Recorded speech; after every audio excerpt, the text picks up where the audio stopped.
അമേരിക്കയുടെ കടുത്ത ഉപരോധത്തെ തുടർന്ന് ക്യൂബ നേരിടുന്ന വൈദ്യുതി പ്രതിസന്ധി വീണ്ടും രൂക്ഷമായി. ശനിയാഴ്ചത്തെ വൈദ്യുതി തകരാറിന് പിന്നാലെ ഞായറാഴ്ച രാജ്യം വീണ്ടും ഇരുട്ടിലായി. 10 ദിവസത്തിനുള്ളിൽ മൂന്നാമത്തെ തവണയാണ് ക്യൂബയിൽ വൈദ്യുതി മുടങ്ങുന്നത്. ഇന്ധന കപ്പലുകൾ ക്യൂബയിലേക്ക് എത്താതിരിക്കാൻ അമേരിക്ക ഏർപ്പെടുത്തിയ ഉപരോധമാണ് നിലവിലെ പ്രതിസന്ധിക്ക് കാരണമെന്നാണ് റിപ്പോർട്ടുകൾ. തിങ്കളാഴ്ചയോടെയാണ് വൈദ്യുതി വിതരണം പൂർണ്ണമായി നിലച്ചത്.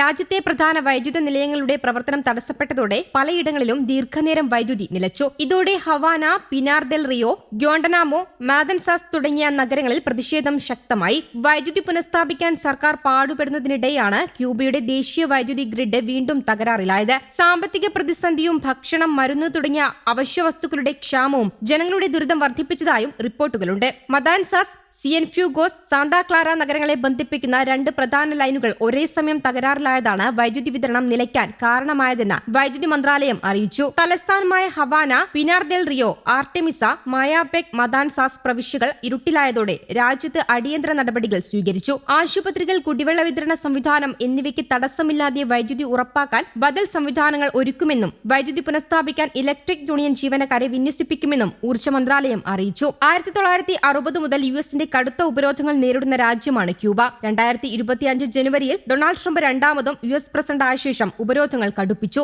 ഈ വർഷം ക്യൂബയിലേക്കുള്ള പ്രധാന എണ്ണക്കപ്പലുകൾ അമേരിക്ക തടഞ്ഞതോടെ പ്രതിസന്ധി കൂടുതൽ രൂക്ഷമായി. രാജ്യത്തേക്ക് ഇന്ധനം എത്തിക്കാനോ താപവൈദ്യുതി നിലയങ്ങളുടെ അറ്റകുറ്റപ്പണി നടത്താനോ സാധിക്കുന്നില്ല. ഇതേ തുടർന്ന് സമീപ മാസങ്ങളിലായി കടുത്ത ഇന്ധനക്ഷാമവും ദിവസേനയുള്ള വൈദ്യുതി തടസ്സവുമാണ് ക്യൂബയിലെ ജനങ്ങൾ നേരിടേണ്ടി വന്നത്. ഉപരോധം അവസാനിപ്പിക്കണമെന്ന ആവശ്യം ക്യൂബ ആവർത്തിച്ചെങ്കിലും ഇതുവരെ അനുകൂല തീരുമാനമൊന്നും ഉണ്ടായിട്ടില്ല. ക്യൂബയിൽ സാമ്പത്തിക തകർച്ചയും ആഭ്യന്തര കലാപവും സൃഷ്ടിക്കാനുള്ള അമേരിക്കൻ സാമ്രാജ്യത്വത്തിന്റെ നീക്കത്തിനെതിരെ ക്യൂബൻ പ്രസിഡന്റ് ആഞ്ഞടിച്ചു. ഗാസയിലെ വംശഹത്യ അവസാനിപ്പിക്കുന്നതിനു മുൻപ് ക്യൂബൻ ജനതയെ സാമ്പത്തിക ഊർജ്ജ ഉപരോധങ്ങളിലൂടെ അതേ അവസ്ഥയിലേക്ക് തള്ളിവിടാനാണ് അമേരിക്ക ശ്രമിക്കുന്നത്. സ്പാനിഷ് കൊളോണിയൽ ഭരണാധികാരികൾ ജനങ്ങളെ പട്ടിണിക്കിട്ട് കൂട്ടക്കൊല ചെയ്യാൻ പ്രയോഗിച്ച തന്ത്രങ്ങൾക്ക് സമാനമാണ് ക്യൂബയ്ക്കെതിരായ ഇപ്പോഴത്തെ യുഎസ് ഉപരോധമെന്ന് ദേശീയ അസംബ്ലിയുടെ സമാപന സമ്മേളനത്തിൽ പ്രസിഡന്റ് ചൂണ്ടിക്കാട്ടി. ക്യൂബയുടെ അന്താരാഷ്ട്ര ബാങ്ക് അക്കൌണ്ടുകൾ മരവിപ്പിച്ചും നിക്ഷേപങ്ങളെ തടസ്സപ്പെടുത്തിയും ക്യൂബൻ ഡോക്ടർമാരുടെ അന്താരാഷ്ട്ര ദൌത്യ സംഘങ്ങളെ വേട്ടയാടിയും അമേരിക്ക പ്രതിസന്ധി രൂക്ഷമാക്കുകയാണ്. വൈറ്റ് ഹൌസ് ഒപ്പുവെച്ച പ്രത്യേക എക്സിക്യൂട്ടീവ് ഉത്തരവിലൂടെ ക്യൂബയിലേക്കുള്ള ഇന്ധന വിതരണം പൂർണ്ണമായും തടസ്സപ്പെട്ടിരിക്കുകയാണ്. ക്യൂബയിലേക്ക് ഇന്ധനം എത്തിക്കുന്ന രാജ്യങ്ങൾക്കും കപ്പൽ കമ്പനികൾക്കുമെതിരെ ഉപരോധം ഏർപ്പെടുത്തുമെന്ന